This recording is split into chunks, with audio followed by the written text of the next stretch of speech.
Muy bien, hermanos. El texto para esta tarde viene de Marcos, capítulo 1, versos 21 al 28. Marcos capítulo 1, versículos 21 al 28, dice así la palabra de nuestro Dios. Entraron en Capernaum y enseguida, en el día de reposo, entrando Jesús en la sinagoga, comenzó a enseñar. Y se admiraban de su enseñanza, porque les enseñaba como quien tiene autoridad y no como los escribas. Y he aquí estaba en la sinagoga de ellos un hombre con un espíritu inmundo, el cual comenzó a gritar, diciendo: ¿Qué tenemos que ver contigo, Jesús de Nazaret? ¿Has venido a destruirnos? Yo sé quién eres, el Santo de Dios. Jesús lo reprendió diciendo: cállate y sal de él. Entonces el espíritu inmundo, causándole convulsiones, gritó a gran voz y salió de él. Y todos se asombraron de tal manera que discutían entre sí diciendo: ¿qué es esto? Una enseñanza nueva con autoridad. Él manda aún a los espíritus inmundos y le obedecen. Y enseguida su fama se extendió por todas partes, por toda la región alrededor de Galilea. Oramos. Nuestro Señor y Padre bendito, Dios de los cielos, y damos muchas gracias, Padre, por este tiempo que tenemos de culto a Ti como iglesia, Padre Dios, que tenemos de reunión ante Ti, Padre Celestial, en donde podemos adorarte, cantarte, elevar nuestras gratitudes a Ti, Padre Celeste, y en este tiempo en particular escuchar de Tu santa palabra.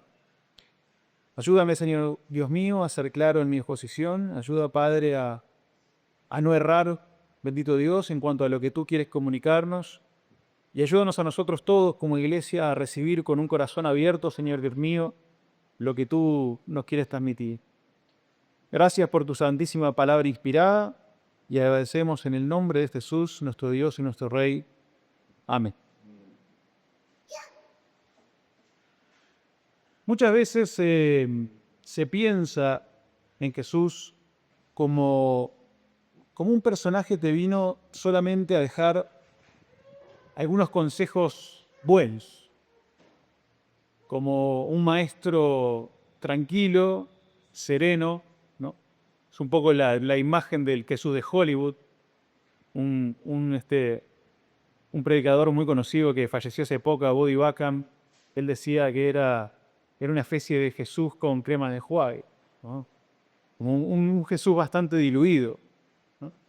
Casi como alguien que vino a decirle a la gente religiosa cómo portarse un poquito mejor de lo que se estaban portando. Pero cuando vos abrís el Evangelio de Marcos, lo que te encontrás es con algo bastante diferente y muchísimo más fuerte que eso. Marcos no nos muestra a Jesús como alguien que llega a dialogar de igual a igual con el mundo caído.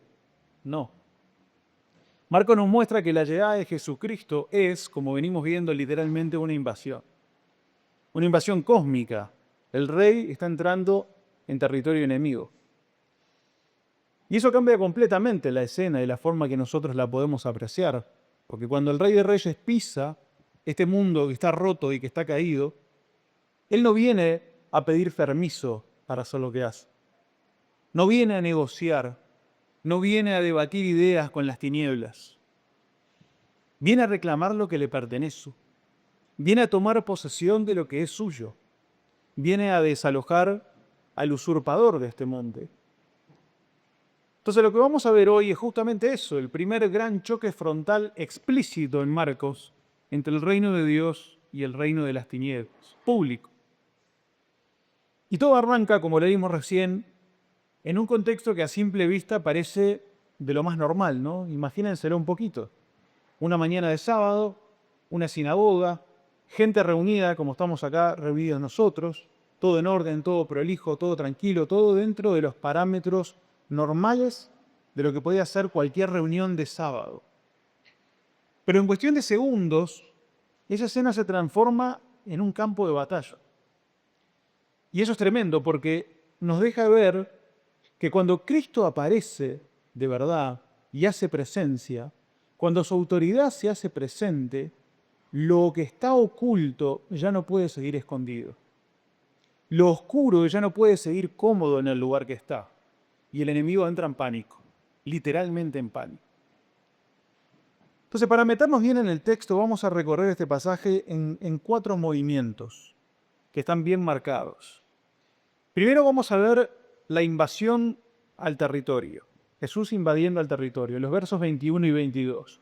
Jesús entra en la sinagoga, al corazón mismo del ámbito religioso, y con solo enseñar, solo enseñando, deja en evidencia que su autoridad no se parece en nada a la religión de los escribas y fariseos. Después, en los versículos 23 y 24, vamos a mirar el pánico del enemigo.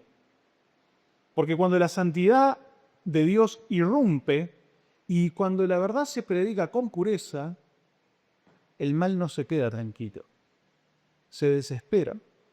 Las tinieblas, que parecían estar bastante cómodas en medio de la religión, empiezan a temblar. En tercer lugar, versos 25 y 26, vamos a mirar el desalojo del enemigo. Y acá se ve algo glorioso. Cristo, vamos a ver, no necesita de rituales raros, de fórmulas, de forcejeos incesantes. Solo le alcanza su palabra, solo le alcanza su palabra y el usurpador se tiene que ir. Se tiene que ir. Y por último, versos 27 y 28, vamos a pensar en el impacto de esa autoridad de Jesús. Porque la victoria de Jesús deja a todo el mundo, vamos a ver, descolocado, lo deja a todos impresionados y empieza a correr una fama que va a ser imparable y que va a preparar el terreno para todo lo que va a venir después en su ministerio terrenal. ¿Ah? Así que bueno, con eso más o menos claro, vamos a acercarnos de nuevo al texto y vamos a entrar juntos a la sinagoga de Capernaum y vamos a ver cómo se da este primer movimiento del rey. Porque, como decía yo, lo que parece una reunión más termina siendo el escenario donde Cristo empieza a mostrar de forma pública que el reino de Dios vino, llegó, y que el enemigo empieza a perder de a poco terreno. Ahora sí, arranquemos con este primer movimiento del texto, la invasión al territorio. Y esto hay que pensarlo así. Cuando un general, ¿no? Estamos hablando en términos militares, cuando un general entra en territorio enemigo, no entra pidiendo disculpas. No entra de costado, no entra tratando de no molestar, ¿no? Como pasando desapercibido. No. Entra, sobre todo si sabe que tiene la batalla ganada, entra con el peso de la autoridad. Entra decidido, firme, y va directo a su centro de mando. Y eso es exactamente lo que hace Jesús acá, en estos primeros versículos de su ministerio público. No está tanteando el terreno, no está improvisando a ver qué puede hacer. El rey llegó y empieza a moverse como rey, como rey. Marcos dice, entraron en Capernaum y enseguida, en el día de reposo, Jesús entró en la sinagoga y comenzó a enseñar. Y capaz que leído rápido parece un detalle más, pero no. Primero dice, entraron en Capernaum. Y eso no es un dato menor, ni es un dato suelto, ni Marcos lo pone porque sí. Capernaum era el lugar donde vivían Pedro y Andrés. Era parte de su vida cotidiana, era su mundo, eran sus rutinas, ¿no? Jesús, ¿se acuerdan? Hace poquito los había llamado, los hace sus discípulos. Y ahora enseguida lo que hace Jesús es meter su presencia justo ahí, en el corazón de la realidad de sus discípulos, la realidad cotidiana de Pedro y Andrés. Y eso nos habla muchísimo de Cristo, porque nos dice que Cristo, cuando llama a una persona, no llama a una persona para dejarla ahí en abstracto, ¿sí? En una fe medio teórica. Cuando Jesús llama a una persona, la llama y Cristo entra en su mundo, entra en su casa, entra en su ciudad, entra en su situación e historia concreta. Cuando Cristo te llama a ti, entra e invade todo lo que tiene que ver con tu vida. Y otra cosa importante, además de esto de que habla acá de Capernaum, es que desde este momento, Capernaum pasa a ser como la base de operaciones del ministerio de Jesús. ¿No? Por decirlo así, el rey lo que está haciendo es estableciendo dónde va a ser su cuartel general. ¿Ah? Y no elige cualquier rincón, porque Capernaum no era cualquier pueblito perdido, ni aislado, ¿no? No era un pueblito sin movimiento, era un lugar estratégico, era un punto de paso, era un centro activo, era un lugar donde circulaba permanentemente gente, donde había comercio, donde había noticias que corrían de un lado para otro, ¿sí? No era Jerusalén, porque después va a ir a Jerusalén, pero era un centro muy importante. O sea, era un sitio ideal para que el impacto del Evangelio se empezara a expandir y se empezara a expandir rápido. Nada en Jesús es improvisado. Hasta el lugar donde Él se planta tiene una intención, tiene una dirección, tiene estrategia detrás. Y Marcos sigue y dice que enseguida, en el día de reposo, Jesús entró en la sinagoga y comenzó a enseñar. Esto sucede en el día de reposo, es que era el día sagrado, era el momento en que la gente se reunía y ahí en ese momento Jesús entra. Y ojo con esto, porque su sola presencia, la sola presencia de Jesús enseñando en la sinagoga, ya eso es una declaración de autoridad enorme. Jesús no se queda en la periferia. Él empieza en la periferia, como venimos viendo en el Evangelio de Marcos, ¿no? En el desierto, ¿no? Y Él empieza en la periferia, pero no se queda en la periferia, no se queda solo en el desierto, no se queda solo en la orilla del mar llamando de pescadores, no. Se mete directamente ahora en el centro religioso más cercano que tenía, en el lugar donde se enseñaba, donde se formaba la mentalidad del pueblo, donde parecía que estaba el control espiritual del pueblo de Israel. Es como si el rey dijera, bueno, voy a ir paso a paso, pero voy a meterme, en ese paso a paso voy a meterme justo al corazón de este sistema corrupto para empezar a ordenarlo.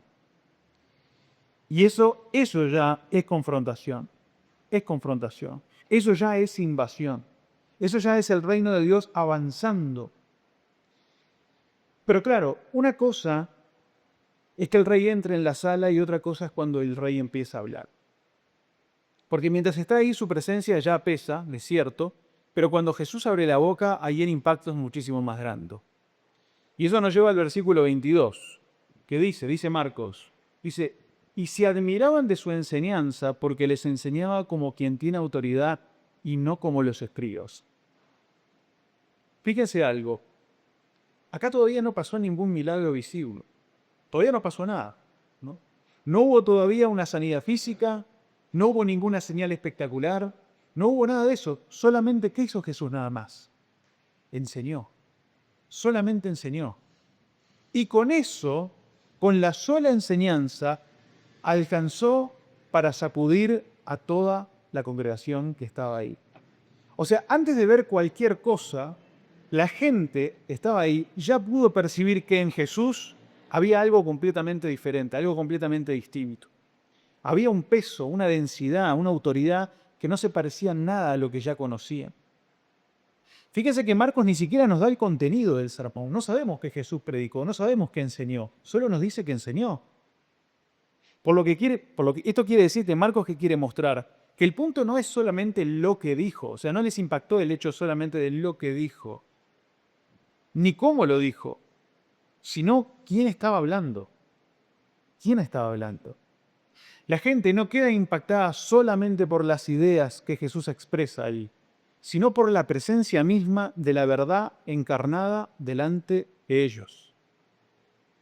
Y cuando el texto dice acá que se admiraban, no está hablando de una sorpresa livianita, tipo, mirá qué interesante, ¿no? Qué buena cosa que está enseñando. No, la palabra ahí tiene una idea que es la idea de quedar sacudido. Es cuando tú quedas golpeado interiormente, cuando quedas descolocado, ¿no? Es una impresión, esta que está teniendo la gente que está ahí, es una impresión profunda, casi física, ¿no? Como si algo les hubiera movido literalmente el piso. Es ese tipo de momentos donde vos escuchás algo y decís, acá está pasando algo que me supera completamente. No era un simple entusiasmo que le quedó a la gente acá. Era como una especie de estupor santo, ¿no? Un asombro que roza el temor reverente. La sensación de estar frente a una autoridad que no viene de este mundo, que no es parte de lo mismo de siempre. Y Marcos explica por qué. Dice, porque les enseñaba como quien tiene autoridad. Y ahí está la clave. Jesús no enseña como uno más. no habla como un comentarista de la verdad. No habla como alguien que estudió mucho y ahora comparte las conclusiones que de repente a las cuales él llegó. Él habla con autoridad propia. Con autoridad propia. Jesús no solo enseña y señala el camino hacia la verdad. Él es la verdad. No solo interpreta la ley. Él es el Señor de la ley. No solo explica la voluntad de Dios, Él habla desde la autoridad misma de Dios. ¿Se entiende? Por eso sus palabras no son, no está hablando de acá Jesús viene a compartir un debate frío, académico, distante. La voz de Jesús atraviesa la conciencia, se mete hasta el fondo, te confronta, te llama, te mueve el piso, te exige una respuesta. Cuando Cristo habla, uno no queda neutral. Cuando Cristo habla, las cosas no pasan desapercibido. O te rendís o endureces más tu corazón. No es neutral. Indiferente no vas a quedar nunca ante la palabra de Cristo. Y después Marcos remata con el contraste. Porque Jesús enseña como autoridad, ¿no? Con su autoridad, dice, y no como los escribas. No como los escribas. ¿Los escribas qué eran? Los escribas eran expertos. Eran expertos, sí. Sabían citar, sabían comparar, sabían discutir, sabían buscar referencias cruzadas, sin lugar a duda. Pero ellos tenían una autoridad que era prestada. Siempre dependía de otro, ¿no? Era como dijo tal maestro, como planteó esta tradición, como de acuerdo con tal interpretación, ¿no? Ellos eran transmisores, ¿sí? Repetían, reciclaban, administraban una tradición que en muchos casos incluso ya no tenía ni siquiera vida porque estaba desconectada de la verdadera palabra de Dios. Jesús, en cambio, no habla como un repetidor, habla como el autor, habla como el dueño, como el creador, y ahí está toda la diferencia. La enseñanza de los escribas podía llenar la cabeza de información, pero no tocaba nunca el corazón ni la mente. No despertaba al muerto como la palabra de Jesús. No quebraba las cadenas como la palabra de Jesús. No traía vida. Era religión seca. Mucho detalle, mucha minucia, mucho debate fino, pero sin transformar absolutamente a nadie. Cristo, en cambio, cuando enseña, hace cirugía a corazón abierto. Hace cirugía a corazón abierto. Entonces tenías unos de un lado que hablan sobre su visión de la realidad y el otro lado era el que legislaba la realidad. Unos comentaban, el otro reina. Por eso la multitud queda atónita, porque nunca habían escuchado a nadie hablar con ese peso, con esa claridad, con esa autoridad, con esa sensación de que el cielo se les estaba abriendo ahí adelante de ellos mismos, ¿no? Y en ese momento, en esa sinagoga, en esa ciudad, Cristo planta la bandera y deja claro que acá hay un nuevo gobierno. Acá hay algo nuevo, hay algo distinto. Pero claro, esta autoridad viva, santa, aplastante, no solo sacudió a la gente que estaba ahí, que la sacudió. Cuando el verdadero dueño de la casa entra a la casa y prende la luz, todo lo que vivía como de la oscuridad se rompe, ¿no? Entra en desesperación. Y eso es exactamente lo que pasa en versos 23 y 24, lo que decíamos hoy, el pánico del enemigo. Y acá el texto empieza a ponerse un poquito más intenso. Porque la autoridad de Jesús no es solo una idea linda para discutir en una mesa de estudio bíblico, ni es tampoco solo un concepto teológico para analizar desde lejos. Sin lugar a dudas, que tenemos que hacer teología y tenemos que hacer estudio bíblico, pero no es solo eso. No. La autoridad de Cristo es poder real, verdadero, activo, presente. Y apenas se manifiesta, el reino de las tinieblas se empieza a sacudir, se empieza a poner nervioso. Donde la santidad de Dios brilla con fuerza y donde la verdad de Dios brilla con fuerza, el mal no se queda cómodo. No puede esconderse, no puede seguir callado. Entonces, verso 23, Marcos dice, pero dice, había en la sinagoga de ellos un hombre con espíritu inmundo que dio voces. Fíjese en la ironía que muestra el texto. Hay un espíritu inmundo dentro de un hombre metido lo más tranquilo en el medio de la sinagoga. En el lugar que supuestamente representaba pureza, enseñanza sagrada, reverencia, orden religioso, ahí mismo había un hombre completamente tranquilo, dominado por el maligno, sin problema ninguno. Y eso, cuando uno lee eso, a uno lo frena un poco, ¿no? Porque nos muestra que Satanás y sus secuaces pueden sentirse muy cómodos en ambientes religiosos, pero muy cómodos. Siempre y cuando esa religión esté vacía de vida, vacía de verdad, vacía de poder de Cristo. Mientras todo sea forma, sea costumbre, sea rito, sea tradición vacía, el enemigo no se altera demasiado. No le importa mucho. Puede convivir bastante bien con una religión externa, prolija, respetable por fuera. No tiene problema. La presencia del mal en la sinagoga nos deja ver que no toda reunión religiosa incomoda al infierno. Lo que realmente lo sacude es la presencia viva de Cristo y la proclamación fiel de su palabra, que fue lo que Jesús hizo al enseñar. Y ojo con esto, porque el demonio no reacciona ante un ritual de exorcismo. O sea, acá el demonio está reaccionando, pero Jesús todavía no hizo ningún gesto particular ni espectacular.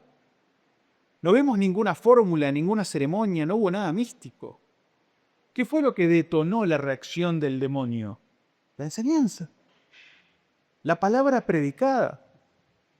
No necesitamos grandes manifestaciones de cosas. Necesitamos predicar con fidelidad la palabra y los demonios se inquietan. La proclamación fiel del Evangelio no es simplemente transferencia de información religiosa de un lugar hacia otro. No, la proclamación fiel del Evangelio es un asalto frontal directo contra el reino de las tinieblas. Eso es. Cuando Cristo habla, el infierno se inquieta. Y eso pasa no porque alguien haya armado una escena, sino porque apareció la luz. Apareció la luz. Y Marcos dice que este hombre dio voces. Un comentarista, Mark Strauss, dice que la palabra que se usa ahí no describe una interrupción cualquiera, ni un simple grito fuerte, sino que tiene la idea de un alarido de terror, tipo película de terror, ¿no? Es un alarido de terror, es una reacción que de parte del demonio está cargada de pánico, ¿no? Es una conmoción profunda que tuvo este hombre endemoniado. O sea, no es que el demonio habló porque quiso participar. No dio voces porque quiso participar, porque dijo, voy a hacer algo acá. No, gritó porque no soportó el hecho de quedar expuesto. La presencia de Cristo lo obligó a quedar expuesto y él no lo soporta. Es el grito instintivo de las tinieblas cuando la luz las deja en evidencia. Eso es lo que está pasando acá. El mal, que estaba muy cómodo, escondido, instalado en esa sinagoga, ahora se ve perturbado porque entró Jesús. Y cuando Jesús enseña ya no hay rincón donde ocultarse. Pero ese grito que vemos ahí no es un grito ni un ruido vacío. No fue un desahogo sin sentido. El demonio toma la palabra y lo que dice deja al descubierto la desesperación total de un enemigo que sabe perfectamente con quién se está metiendo. Dice así, dice en el versículo 24, que dio voces diciendo, ¿qué tienes con nosotros, Jesús Nazareno? ¿Has venido para destruirnos? Sé quién eres, el Santo de Dios. Y acá cada frase pesa un montón. Primero dice, ¿qué tienes con nosotros? ¿No? Esto obviamente no es una pregunta curiosa del demonio, ¿no? Sino que es una expresión de rechazo. Es una expresión de rechazo. Era como una forma de decir, no tenemos nada que ver contigo. ¿Ah? Déjanos en paz, no te metas acá. No estábamos muy cómodos hasta que vos llegaste. Es el lenguaje defensivo de alguien que siente que justamente lo acaban de invadir. Acaban de invadir su territorio. Entonces las tinieblas acá están intentando en este punto levantar una muralla de apuro como pueda, como diciendo vos y nosotros no tenemos nada en común, así que no te acerques más, andate, ya está. Pero claro, el problema es que el verdadero dueño ya entró en la casa. Después el demonio, fíjense ahí que lo llama por nombre y por título, ¿no? Le dice Jesús Nazareno, el Santo de Dios. Y esto es importante entenderlo bien. Eso no es obviamente adoración, no es una confesión humilde acerca de quién es la persona de Jesús, no es un reconocimiento, sino que es un intento desesperado de usar las mejores armas que encontró en ese momento. ¿Qué quiero decir con esto? En el mundo antiguo existía la idea de que si vos conocías y pronunciabas el nombre verdadero de un ser espiritual o el título exacto de un ser espiritual, podías de alguna manera ejercer control sobre esa entidad. ¿Ah? Podías limitarlo, desarmarlo, ¿no? Como una especie de conjuro, una cosa por el estilo. Era una lógica que para nosotros suena un poco rara, ¿no? Es una lógica medio mágica, medio supersticiosa, por decirlo así, pero que se usaba. Entonces, el demonio no está acá alabando a Jesús, está tratando de manipular la situación. Porque tampoco es que el demonio crea que esos conjuros iban a atar a Cristo, ya sabía que no. Pero delante de la congregación que lo rodeaba, eso significaba algo, ¿se entiende? Está jugando la carta delante de la congregación de mostrarse más fuerte, ¿está bien? Está queriendo atarle las manos, si se quiere, al Hijo de Dios por una especie de conjuro verbal delante de los hombres. Pero claro, eso de repente frente a cualquier otro, capaz que sonaba imponente, sonaba importante, pero frente a Cristo eso, la verdad, da bastante pena. Da bastante pena. Porque no está hablando con un espíritu más poderoso dentro de un mismo sistema de espíritus. No, está hablando con el Creador. Está hablando con el Santo de Dios, él mismo lo dice, ¿no? Está hablando con el Rey verdadero. Y todas las artimañas del infierno delante de Jesús son nada. Absolutamente nada. Y después viene la frase que termina de desnudarlo todo. Dice, ¿has venido para destruirnos? ¿Has venido para destruirnos? El infierno tiene una teología bastante más precisa que muchos cristianos y que mucha gente religiosa. El demonio entiende enseguida, en ese momento, lo que está pasando. Ya sabe lo que va a pasar. Sabe que la llegada de Jesús no es una visita amable que Cristo vino a hacer. No es una aparición decorativa la de Jesús. No es una propuesta de convivencia. Es el principio del fin para ellos. Él sabe que Cristo no vino a negociar, no vino a firmar un armisticio. No vino a abrir una mesa de diálogo entre los dos reinos a ver a qué acuerdo podemos llegar. No hay diplomacia entre el reino de Dios y el reino de las tinieblas. No hay. La presencia de Jesús significa juicio, expulsión, derrota, destrucción del poder del usurpador. O sea, el demonio entiende desde el minuto uno que la guerra ya empezó y que el que acaba de entrar a la escena es infinitamente superior a ellos. Ya lo sabe. Entonces, al final, el enemigo queda totalmente expuesto. Su grito de terror, su rechazo desesperado, su intento fallido de manipular a Jesús muestran a las claras que Satanás sabía exactamente, o el demonio, ¿no? Al servicio de Satanás, sabía exactamente quién estaba adelante. Ahora, Jesús no vino a debatir con demonios. No vino a entrar en conversación con ellos. El rey, como digo, no negocia con ladrones, el rey los expulsa. Punto. Y eso nos lleva directamente a lo que es el clímax de este choque de reinos en los versículos que siguen, ¿no? Y vamos a ver el desalojo del enemigo. Versículo 25, Marcos dice, Jesús lo reprendió diciendo, cállate y sal de él. Uno podría imaginarse la escena como si no la tuviéramos escrita, ¿no? Y si fuéramos un poco más hollywoodenses en nuestra manera de pensar, uno de repente podría armarse la escena como algo que entre Jesús y el demonio, una batalla, ¿no? Como algo largo, dramático, cargado de rituales, ¿no? con gestos raros de parte de Jesús, fórmulas que podría haber tirado, toda una ceremonia, pero no, no. Jesús habla con una orden corta, directa, definitiva. Cállate y salí. Nada más. Cállate y salí. Jesús manda a callar al demonio y eso es muy importante. Porque, a ver, el Espíritu había dicho algo verdadero sobre Jesús. Había reconocido quién era, pero Jesús igual lo manda a callar. ¿Por qué? Porque la verdad de Dios no necesita ser anunciada por las tinieblas. Por eso lo manda a callar.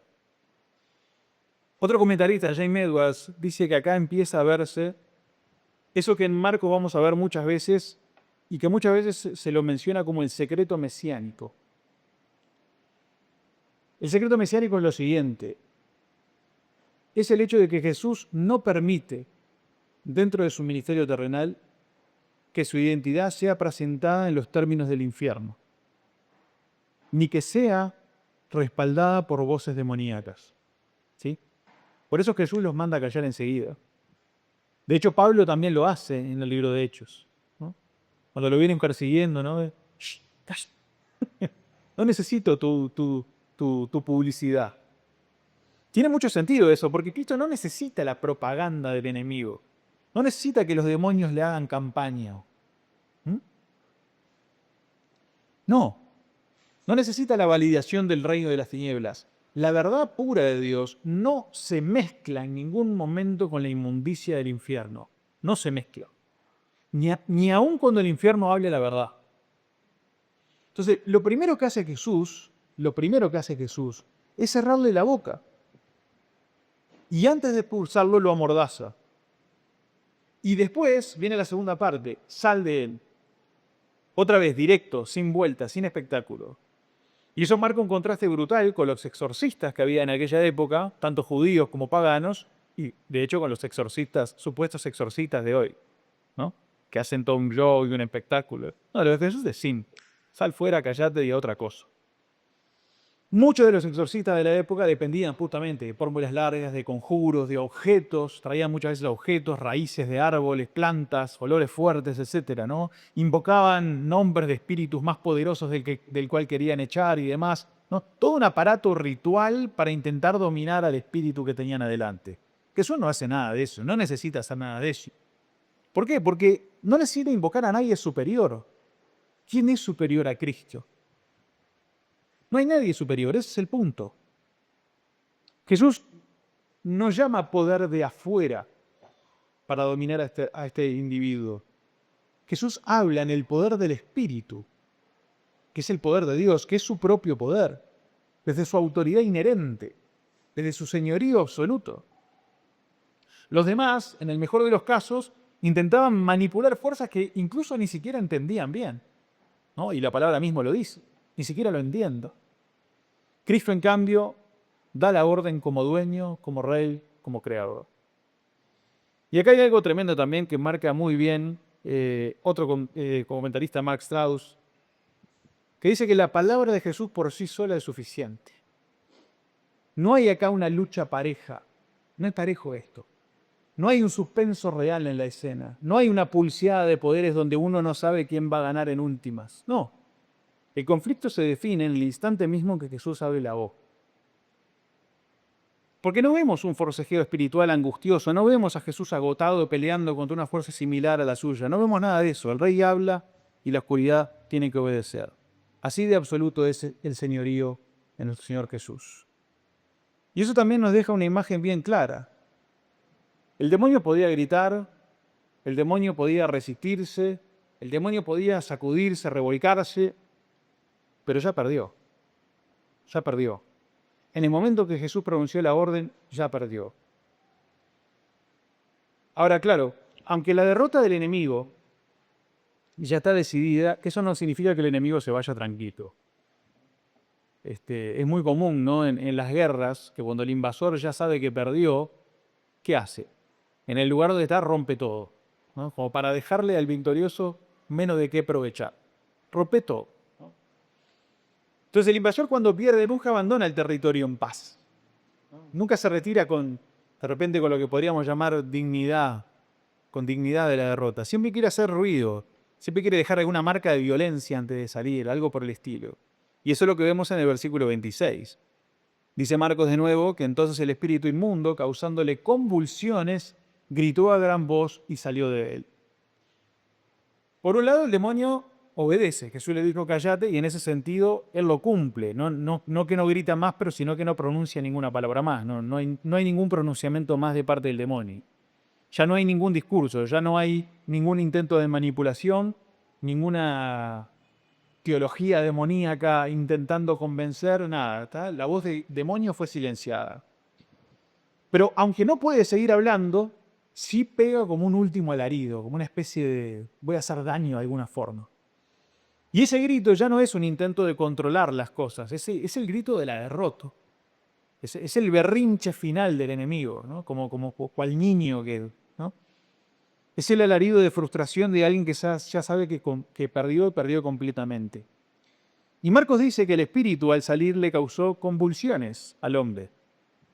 Eso también deja al descubierto cómo opera Satanás, porque aún derrotado sigue siendo destructivo, y aún cuando ya no puede quedarse intenta dañar, lo que decíamos recién. Como una rabieta vengativa del mal.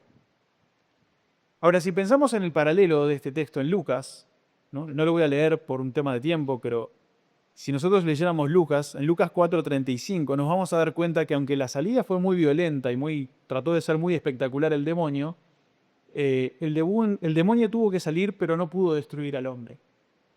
¿No? Lucas 4:35 dice, y después que el demonio lo derribó en medio de ellos, salió de él sin hacer ningún daño. Eso no está en Marcos, pero sí en Lucas. Y eso es buenísimo, porque eso nos recuerda, mejor dicho, que la maldad, por muy feroz que parezca, por muy mala que parezca, tiene un límite marcado por Dios. O sea, la maldad puede ir hasta donde Dios dice. El enemigo no hace lo que quiere, hace hasta donde Cristo le permite. Ni un centímetro más.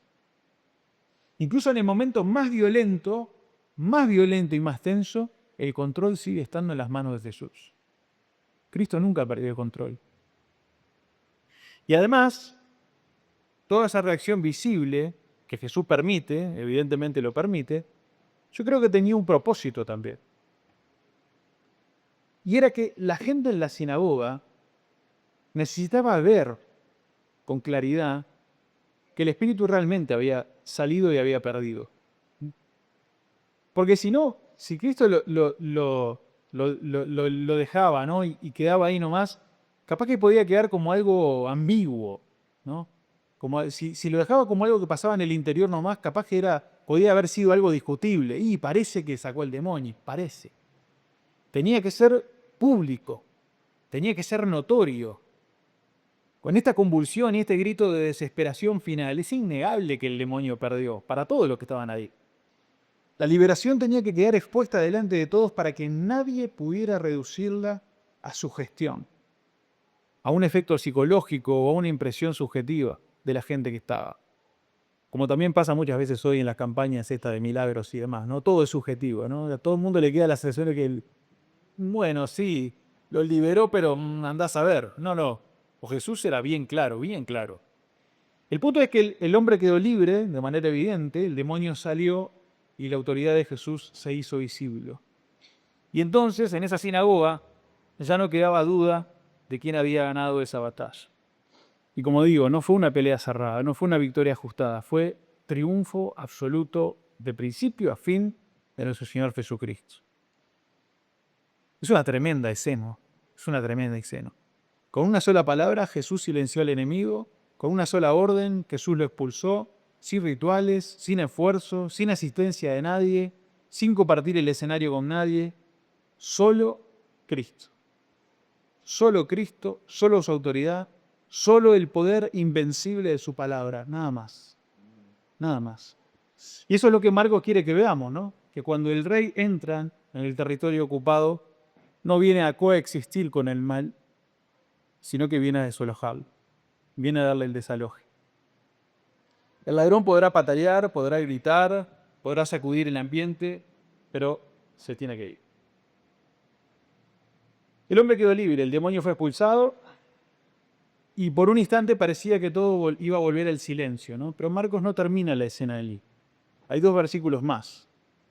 Porque la onda expansiva de esa victoria que vimos recién está empezando. O sea, lo que pasó en esa sinagoga dejó a todos completamente descolocados, pero no termina ahí. Y eso nos mete de lleno en el último movimiento del pasaje, que es el impacto de la autoridad de Cristo. ¿Qué impacto tuvo esto, más allá de esa mañana en la sinagoga? Marcos dice, y todos se asombraron de tal manera que discutían entre sí, versículo 27, perdón, discutían entre sí diciendo, ¿qué es esto? ¿Qué nueva doctrina es esta que con autoridad manda aún a los espíritus inmundos y le obedecen? Y ese todos, que dice ahí, también pesa un montón, porque no fue que algunos quedaron impactados y otros no. No fue una reacción aislada de unos poquitos. Toda la sinagoga quedó atravesada por lo que acababa de pasar.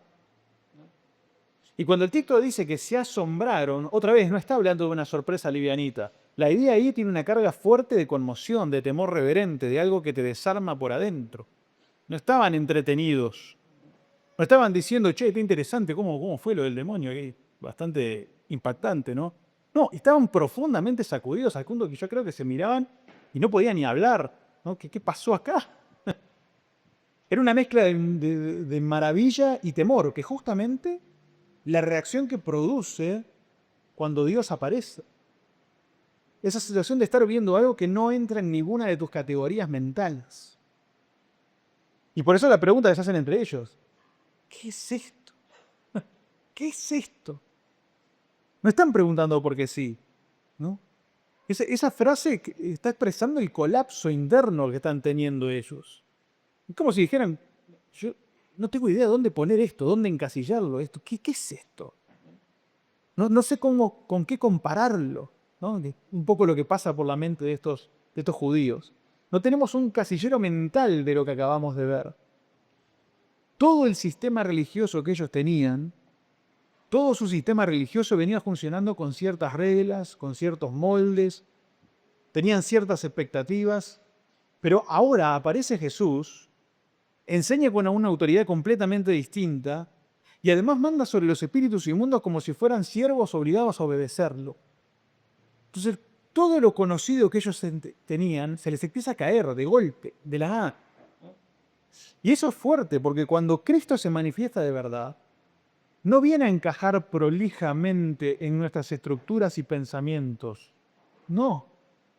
Viene a desbordar nuestras estructuras. Viene a romper muchos esquemas, muchas veces. Viene a mostrar que Él no es una pieza más dentro de nuestros sistemas religiosos. Él es el centro de una realidad completamente nueva. Y después dicen, ¿qué nueva doctrina es esta que con autoridad manda aún a los espíritus inmundos y le obedece? Y acá aparece algo que también me parece glorioso, ¿no? Que es que en Jesús no hay un divorcio entre la palabra y el poder.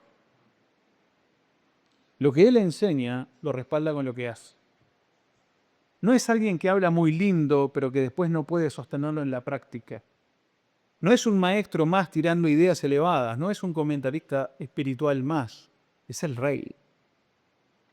Y en Él hay una congruencia perfecta. Tiene autoridad para revelar la mente de Dios y tiene autoridad para derrotar a sus enemigos de verdad. O sea, Jesús no solo predica la verdad, actúa con la verdad. No solo anuncia el reino, lo hace irrumpir ahí mismo. Tú te das cuenta que el reino estaba ahí, porque el demonio se tuvo que retorcer delante de todos. No solo habla de liberación de los cautivos, los libera. Ahí tenés una liberación explícita, física. No solo habla del poder de Dios, muestra el poder de Dios en la vida de este hombre que estaba encadenado por el demonio. Ahí tenés al profeta supremo y al rey guerrero en una misma persona, juntos. Y eso es lo que deja a la multitud sin palabras, porque están viendo una autoridad completamente nueva, total, integral, no entienden qué está pasando. Cuando hablan de una nueva doctrina, no necesariamente están diciendo nueva en el sentido de novedad superficial, ¿no? Como algo raro, como algo extravagante, sino que más bien están percibiendo que esto que está pasando es cualitativamente nuevo. Es otra clase de realidad. La enseñanza de Jesús no era una variación más dentro de los debates religiosos de siempre. No era una escuela rabínica nueva compitiendo con las otras. No. Era la irrupción misma de algo que venía de Dios con una fuerza completamente distinta. Esto es algo nuevo. ¿Qué es esto? Esa es la idea. Y lo más importante es esto. Acá tenemos a un milagro, porque la expulsión del demonio puede entrar dentro de la categoría de milagro. Es el milagro que está validando la enseñanza que dio anteriormente. La autoridad visible sobre el demonio nos confirma que las palabras que Jesús había pronunciado antes eran la verdad absoluta. Aunque no sabemos el contenido, lo que sale de la boca de Jesús es la verdad respaldada por Dios. Lo que dijo y lo que hizo se están iluminando mutuamente. ¿Sí? La acción soberana de Cristo demuestra públicamente que su palabra no es teoría, no es opinión, no es especulación, es verdad con poder. Y es como si en esa sinagoga hubiera quedado claro que algo nuevo estaba empezando. Que la vieja creación, rota, corrompida, cansada, contaminada por el mal, estaba siendo invadida por una nueva creación. ¿Qué es esto nuevo? Y claro, una autoridad así no podía quedarse encerrada en 4 paredes de la sinagoga, como no puede quedarse encerrada ante las 4 paredes de nuestra iglesia. Una escena así no se archiva en la memoria de unos pocos para que después se pierda en la memoria. No. Esto es algo demasiado grande. El poder de Dios es algo demasiado grande, demasiado impactante, demasiado imposible de ocultar. Era como prender fuego en el medio de un pastizal seco. ¿No? La noticia va a correr sola. De hecho, corrió sola. Y el versículo 28 dice, y por eso Marcos termina de esta manera, dice, y muy pronto se difundió su fama por toda la provincia alrededor de Galilea. Galilea era una región muy conectada, ¿no? Muy transitada, ¿no? Con mucho movimiento constante de personas, rutas, comercios, intercambios, etc. Entonces, lo que pasó en Capernaum no quedó encapsulado. Empezó a circular y empezó a circular rápido.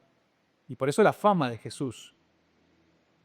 Pero no se trata simplemente de que empezó a circular a modo de chisme de pueblo, que también circula rápido muchas veces. No es la típica historia que corre porque fue raro o porque fue escandalosa nomás, ¿no? La idea de fama acá, de ese informe que se empieza a expandir, tiene un sentido mucho más pesado. Porque se empieza a correr la voz de que algo decisivo estaba pasando. De que Dios está visitando a su pueblo y de que el tiempo prometido empezó en algún sentido. De que apareció alguien, una autoridad que acá nunca nadie vio jamás. Y acá hay una gran ironía. Jesús acaba de mandarle al demonio que se calle, que no hable más sobre su identidad, y sin embargo la demostración de su poder es tan aplastante que toda la región termina hablando de él. El Evangelio corre, no por los demonios, corre porque Cristo es poderoso. Eso es buenísimo. La acción soberana de Cristo da testimonio de sí misma mucho mejor que cualquier voz del infierno. El demonio fue silenciado, pero la gloria de Jesús no quedó en silencio. Y además este episodio deja preparado todo lo que viene después en Galilea. Desde este momento, las sinagogas ya no van a ser un terreno neutral donde simplemente se van a escuchar discusiones religiosas de rutina. Cada vez que Jesús entra a enseñar a una sinagoga, la expectativa de la gente ya va a ser otra. Porque ahora el pueblo ya sabe que cuando este hombre habla, no habla como los demás. Y cuando este hombre manda, hasta los demonios le obedecen. Entonces Marcos nos está mostrando que esta escena no es un hecho aislado, y por eso lo pone. Es como la apertura oficial del ministerio público de Jesús. Es la presentación del Rey verdadero, el que enseña con autoridad absoluta y somete sin esfuerzo a las tinieblas. Así que al final, eso es lo que queda flotando en toda la escena, ¿no? Jesús irrumpió, habló, expuso al enemigo, lo mandó callar, lo expulsó y dejó a todos completamente desbordados por la magnitud de su autoridad. La multitud no salió diciendo solamente, vimos un milagro. No, salió enfrentada a una pregunta mucho más profunda. ¿Quién es este? ¿Quién es este? Y esa, en el fondo, es la gran pregunta que Marcos quiere poner adelante nuestro también. ¿Quién es este? Porque Jesucristo no es simplemente un maestro admirable. No es solamente un líder espiritual importante. No es un hacedor de milagros llamativo. Es el santo de Dios. Y en eso el demonio tenía razón. Es el santo de Dios, el Rey verdadero. El que entra en territorio ocupado, desarma al enemigo, libera al cautivo y demuestra con hechos que el reino de los cielos se ha asatado. Entonces, hermanos, lo que empezó como una mañana aparentemente normal en una sinagoga, terminó siendo una declaración pública de guerra contra el reino de las tinieblas, que sigue hoy,